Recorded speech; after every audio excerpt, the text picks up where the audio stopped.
અમદાવાદના રખિયાલમાં આતંક મચાવનાર આરોપીઓને પોલીસે બતાવ્યો પરચો, કાઢ્યું સર્કસ। જાહેરમાં રોડ પર આતંક મચાવનારા બે કોડીના ગુંડાઓ જોઈ લો આ દ્રશ્યો। કાયદામાં રહેશો તો ફાયદામાં રહેશો। અમદાવાદના રખિયાલમાં રાત્રે હથિયારોના જોરે જુવાન જોશમાં દોડી આતંક મચાવનારાઓના પોલીસે હોશ ખોઈ નાખ્યા। જે હાથમાં તલવાર અને અપશબ્દોથી પોલીસને ભગાડ્યા હતા તે જ ગુંડાઓને પોલીસે એવો પરચો બતાવ્યો કે ચાલવાના પણ ફાફા પડી ગયા।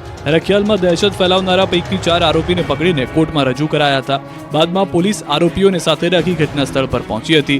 સ્થાનિક વિસ્તાર અને ઘટના સ્થળ પર જે રિકન્સ્ટ્રક્શન કર્યું, આરોપી ફઝલ શેખ, સમીર શેખ, અલ્તાફ શેખ, મહેફૂઝ મિયાને ઘટના સ્થળ પર લઈ જઈને લોકો પાસે માફી મંગાવી। પોલીસે આવો પરચો દેખાડ્યો કે આરોપી બે હાથ પણ જોડી શકતા ન હતા।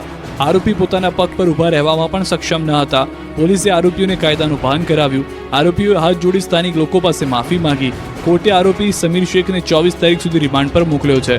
પોલીસે આરોપીને 14 દિવસના રિમાન્ડની માંગ કરી હતી। અમદાવાદમાં ગુંડાઓના આતંક બાદ પોલીસ એક્શનમાં, રખિયાલમાં મોટા પાયે નાઇટ કોમ્બિંગ। અમદાવાદના રખિયાલ અને બાપુનગરમાં કેટલાક અસામાજિક તત્વોએ ખુલ્લેઆમ તલવાર અને તીક્ષ્ણ હથિયાર વડે આતંક મચાવ્યો। લોકોને ડરાવતી પોલીસને ગુંડાઓ જ ડરાવી ગયા બાદ હવે પોલીસ સિંઘમ બનવાનું નાટક કરી રહી છે। પોલીસની હાજરી હોવા છતાં લુખ્ખા તત્વોએ આતંક મચાવ્યો હતો। સમગ્ર મામલે પોલીસે 4 આરોપીની ધરપકડ કરીને આગળની કાર્યવાહી હાથ ધરી છે। જ્યારે હવે અમદાવાદ પોલીસે રખિયાલ, ગરીબનગર સહિતના વિસ્તારોમાં નાઇટ કોમ્બિંગ હાથ ધર્યું છે। અમદાવાદમાં ગુંડાઓના આતંકવાદ વચ્ચે શરૂ થયેલા એક્શનમાં જોવા મળ્યા છે, જેમાં રખિયાલ, ગરીબનગર સહિતના વિસ્તારોમાં નાઇટ કોમ્બિંગ કરીને સઘન ચેકિંગ કરવામાં આવ્યું। જે દરમિયાન એસીપી, ડીસીપી અને પીઆઈ સહિતના અધિકારીઓ તેમાં જોડાયા। પોલીસ દ્વારા કરવામાં આવેલા નાઇટ કોમ્બિંગમાં શંકાસ્પદ જણાતા વાહનો અને સ્થળો પર ચેકિંગ કરવામાં આવ્યું। પોલીસે આરોપીઓના ઘરે પહોંચી હતી। આરોપીઓના ઘરે જઈને તપાસ કરી। તમામ આરોપીઓ ગુનાહિત ઇતિહાસ ધરાવે છે। આજે તમામ આરોપીઓને સાથે રાખીને પોલીસે પંચનામું કર્યું। અમદાવાદના શાહીબાગમાં ગુંડાઓને ગુંડાગીરી ભારે પડી ગઈ। અમદાવાદના બાપુનગર, રખિયાલ બાદ શાહીબાગ વિસ્તારમાં પણ તોફાની તત્વોની હરકતના વિડીયો બાદ પોલીસે અસામાજિક તત્વોને કાયદાના પાઠ ભણાવ્યા। પોલીસે આરોપીઓનું સરઘસ કાઢીને આરોપીઓની હવા કાઢી નાખી। ત્યારે પોલીસની કાર્યવાહીથી અસામાજિક તત્વોમાં ફફડાટ ફેલાયો। તલવાર સાથેના આરોપીઓના પોલીસને પડકાર ફેંકતા વિડીયો વાયરલ થતા પોલીસે આકરી કાર્યવાહી કરી। પોલીસની સરભરાથી આરોપીને ચાલવામાં પણ ફાફા પડી ગયા। આ શખ્સોએ શાહીબાગ વિસ્તારમાં ખુલ્લેઆમ તલવાર સાથે નીકળી આતંક મચાવ્યો હતો। જાણે પોલીસને પડકાર ફેંકતા હોય તેમાં અસામાજિક તત્વો હથિયાર સાથે ફરતા લોકોમાં દહેશત ફેલાઈ છે। ત્યારે રખિયાલમાં પોલીસનું નાક કપાયા બાદ તંત્ર ચાક્યું હતું। તુરંત આરોપીને પકડી મેથી પાક ચખાડ્યો હતો, જેલ ભેગા કરી દીધા હતા। અમદાવાદના વસ્ત્રાલમાં રોડ પહોળો કરવા ચાલ્યું દબાણો પર બુલડોઝર। અમદાવાદના વસ્ત્રાલ વિસ્તારમાં તંત્રએ મેગા ડિમોલિશન કર્યું। વસ્ત્રાલના મહાદેવનગરમાં 80 ફૂટનો રોડ બનાવવા માટે તંત્રએ તવાઈ બોલાવી। રોડને નડતરરૂપ દબાણો હટાવવા માટે તંત્રની ટીમ જેસીબી લઈને પહોંચી હતી। એએમસીની ટીમે 80 ફૂટ રોડ પહોળા કરવા અને રહેણાંક મકાન પર જમીન દોસ્ત કરાયા। વચ્ચે આવતા દબાણોને જમીન દોસ્ત કરીને રામજી મંદિરથી તક્ષશિલા સુધી 80 ફૂટના રોડનો કરાયો પહોળો। ટીપી રસ્તો પહોળો કરવામાં અનેક સોસાયટીના રહેણાંક મકાન જમીન દોસ્ત થયા। અંબાજીમાં મોબાઈલ લૂંટારુઓ બન્યા છે બેફામ। અંબાજી મંદિરે દર્શન કરવા જાઓ તો લૂંટારૂ ટોળકીથી સાવધાન રહેજો। મોબાઈલ પર વાત કરતી વખતે ધ્યાન રાખો, કેમ કે મોબાઈલ ચોરો બેફામ બન્યા છે। અંબાજીમાં મોબાઈલ સ્નેચિંગની ઘટના બની છે। યાત્રિકોનો મોબાઈલ લઈને લૂંટારૂ ફરાર થઈ ગયા છે। મોબાઈલ સ્નેચિંગની ઘટના સીસીટીવીમાં કેદ થઈ। દ્રશ્યોમાં જોઈ શકાય છે કે અંજતાની ગેલીમાં 2 અજાણ્યા શખ્સો બાઇક ઉપર આવતા હતા અને યાત્રિકોનો મોબાઈલ ઝૂંટવીને ફરાર થઈ ગયા। ઘટનાને લઈને અંબાજી પોલીસમાં જાણ કરાઈ। રાત્રિના 10:30 કલાકે બની ઘટના। પોલીસે સીસીટીવીના આધારે તપાસ હાથ ધરી। વાપીમાં ઘરફોડ ચોરીની ઘટના વધી। નીલકંઠ ડ્રીમ હાઉસમાં ખાબકી ટોળકી। કડકડતી ઠંડીમાં તસ્કરો તરખાટ મચાવી રહ્યા છે। વલસાડ જિલ્લાના વાપીમાં એક પછી એક નાની મોટી ચોરીઓ કરી તસ્કરો ભર શિયાળે પોલીસને પરસેવો પડાવી રહ્યા છે। આ વખતે તસ્કરોએ વાપીના છેવાડે આવેલા ચણોદ ગામની એક સોસાયટીને નિશાન બનાવી। ચણોદના નીલકંઠ ડ્રીમ હાઉસ સોસાયટીને નિશાન બનાવી તસ્કરો એક પછી એક 4થી વધુ રો હાઉસમાં ચોરીનો પ્રયાસ કર્યો। એક ઘરમાંથી અંદાજે 1.5 લાખથી વધુની કિંમતના મુદ્દામાલની ચોરી કરી। ચોર ટોળકી સીસીટીવી કેમેરામાં કેદ થઈ। આ અંગેની જાણ થતાં સ્થાનિકોએ ચેક કરતા સીસીટીવી ફૂટેજમાં તસ્કર ટોળકી દેખાઈ। આ સીસીટીવી ફૂટેજ સાથે રહીશોએ વાપીના ડુંગરા પોલીસ સ્ટેશનમાં અંગે ફરિયાદ કરી। આથી પોલીસે સીસીટીવી ફૂટેજના આધારે તસ્કર ટોળકી સુધી પહોંચવા તપાસ હાથ ધરી છે। સુરત વીર નર્મદ દક્ષિણ ગુજરાત યુનિવર્સિટીમાં એનએસયુઆઈ દ્વારા વિરોધ પ્રદર્શન।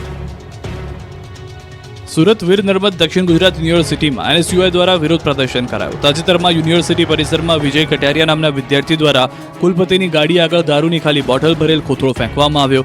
ત્યારે આ ઘટનાનો એનએસયુઆઈ કાર્યકરો દ્વારા વિરોધ કરવામાં આવ્યો. એનએસયુઆઈ કાર્યકરોએ વીસીની ઓફિસ બહાર વિરોધ પ્રદર્શન કર્યું. પહેલા યુનિવર્સિટીની બહાર હલ્લાબોલ કર્યો, બાદમાં નારેબાજી કરતા કરતા યુનિવર્સિટીની અંદર પહોંચ્યા. અહીં લોખંડની જાળી બંધ હોવાથી કાર્યકરો જાળી પર ચડી ગયા અને નારેબાજી કરી યુનિવર્સિટી ગજવી હતી. યુનિવર્સિટી પરિસરમાં દારૂની બોટલો આવી જ કેમ તેવા સવાલો એનએસયુઆઈએ કર્યા. મહત્વનું છે કે દારૂની ખાલી બોટલ મૂકવાની ઘટના સીસીટીવીમાં કેદ થઈ હતી અને આ મામલે વેસુ પોલીસ મથકમાં વિદ્યાર્થી સામે ફરિયાદ પણ કરવામાં આવી. બારડોલીમાં કાદવ કિચડમાંથી નીકળી અંતિમ યાત્રા. સુરતના બારડોલીમાં તંત્રે સોસાયટીનો રોડ બનાવવા માટે ખોદી તો નાખ્યો, પરંતુ રોડ તુરંત ન બનાવતા રોડ પર કાદવ કિચડનું સામ્રાજ્ય છવાયું. ચાલીને જવું પણ મુશ્કેલ છે, વાહન તો ચાલી જ ન શકે. ત્યારે ગંદકીયુક્ત રોડમાંથી એક પરિવારને સ્મશાન યાત્રા કાઢવાની નોબત આવી. બારડોલીના બેન્ડવાળા ટેકરા પાસે તંત્રએ ગટરની લાઈન નાખવા માટે રોડ ખોદ્યો બાદ રોડ નહીં બનાવતા મુશ્કેલીનો સામનો કરવો પડ્યો. લોકોએ કાદવ કિચડમાંથી પસાર થઈને મૃતદેહને સ્મશાન સુધી પહોંચાડવો પડ્યો. ખોદેલા રસ્તામાંથી અંતિમ યાત્રા કાઢતા કાઢતા ડાઘુ અને નાકેદમ આવી ગયો. લોકો થોડા દિવસે તારા જોવા માંડ્યા. પાલિકાના પાપે મોતનો મલાજો પણ ન જળવાયો. ત્યારે છેલ્લા 15 દિવસથી રસ્તો ખોદેલો હોવા છતાં કોઈ કામગીરી ન કરાતા રોષ ફેલાયો. રહીશો માટે રસ્તાનો બીજો કોઈ પણ વિકલ્પ ન હોવાથી આ જ રોડનો ઉપયોગ કરવા મજબૂર બન્યા. જૂનાગઢમાં પાણીની લાઈન તૂટતા ઉડ્યા ઊંચા ફુવારા. ઊંચા ઉડતા ફુવારાના દ્રશ્યો છે જૂનાગઢના. અહીં તંત્રની બેદરકારીના કારણે પીવાના પાણીની લાઈન તૂટી ગઈ. સવારમાં જ લાઈન તૂટી જતા જાણે કોઈએ શાવર શરૂ કર્યો હોય તે રીતે પટેલ નગર વિસ્તારમાં પાણીના ફુવારા ઉડ્યા. રોડના કામ દરમિયાન બેદરકારી દાખવવામાં આવતા પાણીની લાઈનમાં ભંગાણ થયું. પાણીની લાઈનમાં પ્રેશર એટલું હતું કે એપાર્ટમેન્ટના 3જા માળ સુધી ફુવારો ઉડ્યો. એટલું જ નહીં, અડધો કલાક સુધી પાણીનો ફુવારો ઉડતો રહ્યો, જેથી રોડ પર પાણીની રેલમછેલ થઈ. સોસાયટીમાં હજારો લીટર પાણીનો બગાડ થયો. આ બનાવથી રહીશોને કોન્ટ્રાક્ટરની બેદરકારીનો આક્ષેપ કર્યો. બનાસકાંઠામાં આધાર કાર્ડ કેન્દ્ર પર કકળાટ, ટોકન લેવા માટે થઈ પડાપડી. બનાસકાંઠાના પાલનપુર જનસેવા કેન્દ્ર લોકો માટે મુશ્કેલીનું કેન્દ્ર બની ગયું છે. આધાર કાર્ડ કઢાવવા માટે લોકોને નિરાધાર થવાનો વારો આવ્યો છે. કેન્દ્ર પર કોઈ વ્યવસ્થા ન હોવાથી લોકોને મુશ્કેલીનો સામનો કરવો પડી રહ્યો છે. આધાર કાર્ડમાં અપડેટને લઈને દરરોજ લાઈન લાગે છે, તેથી દરરોજ અવ્યવસ્થા સર્જાય છે. લોકોને ધર્મના ધક્કા થાય છે, એટલે હવે કેન્દ્ર પર ટોકન આપવાની શરૂઆત કરી છે. ત્યારે શુક્રવારે સવારે આધાર માટેના ટોકન વિતરણ સમયે રીતસરની પડાપડી થઈ. ટોકન લેવા જાણે લૂંટફાટ થતી હોય તેવા દ્રશ્યો જોવા મળ્યા. કેન્દ્ર પર અવ્યવસ્થા ઊભી થતા હલ્લાબોલ કર્યો. આધાર કાર્ડ કાઢવા આવેલા લોકોએ મચાવ્યો હોબાળો. જનસેવા કેન્દ્રમાં સર્જાયેલી અવ્યવસ્થાને લઈને અરજદારોએ ટોકન લેવા કરી પડાપડી.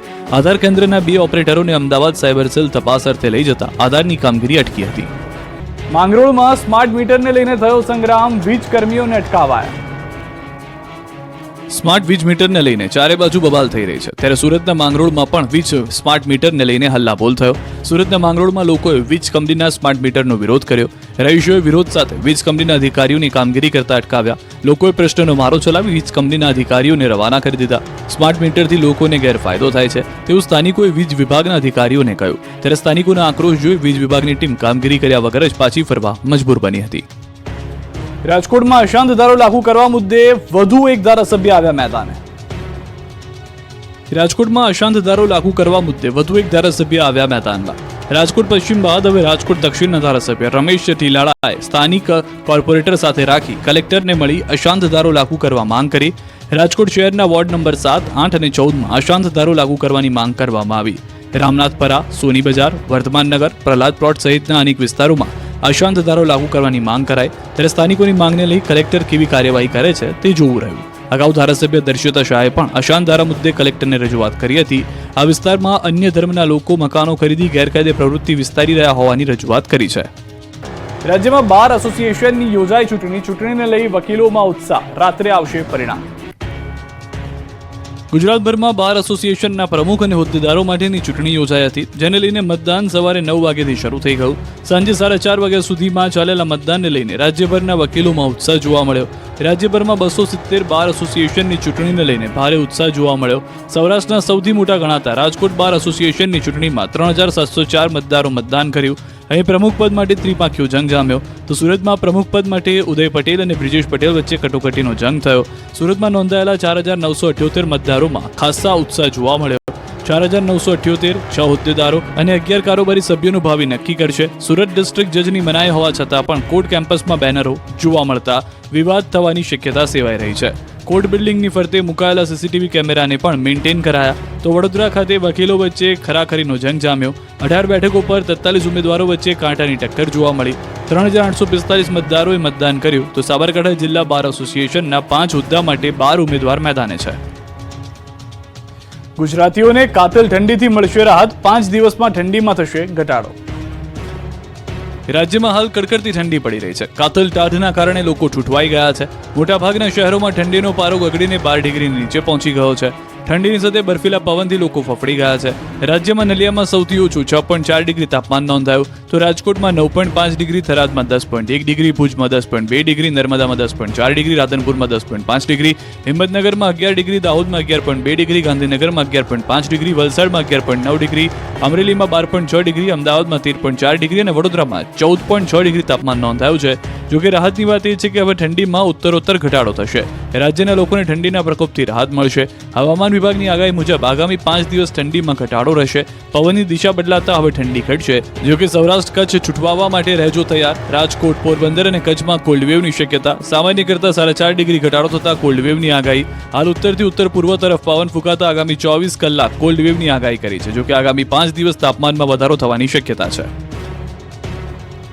મરચાએ ઊંઝાના ખેડૂતોને કર્યા માલામાલ. મહેસાણા જિલ્લાના ઊંઝા તાલુકાના ખેડૂતો તીખા તમતમતા મરચાની ખેતીથી બન્યા સમૃદ્ધ. આ વર્ષે લીલા મરચાના સારા ભાવ મળતા ખેડૂતો ખુશખુશાલ જોવા મળ્યા. ગત વર્ષ કરતાં ખેડૂતોને લીલા મરચાના બમણા ભાવ મળી રહ્યા છે. ગત વર્ષે 20 કિલો મરચાના ભાવ 500 થી 550 રૂપિયા હતા, જ્યારે આ વર્ષે 800 થી 1000 રૂપિયા ભાવ માર્કેટમાં બોલાઈ રહ્યા છે. મરચાના સારા ભાવને કારણે ઊંઝાના વિશોળ ગામમાં ખેડૂતોએ 150 વીઘામાં મરચાનું વાવેતર કર્યું. ખેડૂતોએ કહ્યું, અમારા ગામના ખેડૂતો 2 પ્રકારના મરચાનું વાવેતર કરે છે, દેશી અને હાઇબ્રિડ મરચાનું વાવેતર કરે